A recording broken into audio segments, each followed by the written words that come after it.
Hi guys, this is Abi from GokceDB. In this video, you're going to learn how to install Apache Cassandra using Docker. Start by going to this URL to download and install Docker for your operating system. Next, open a terminal window and type this command to pull the latest Cassandra library.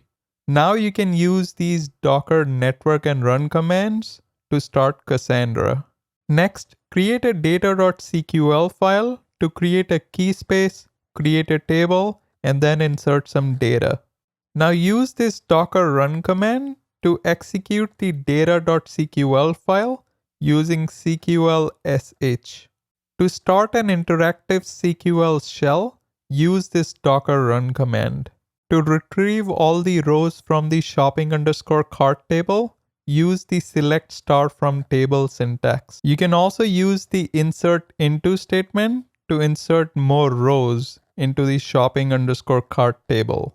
Finally, to kill the Cassandra instance and network, use the docker kill and docker network rm commands. There you have it. Make sure you like, subscribe, and turn on the notification bell. Until next time.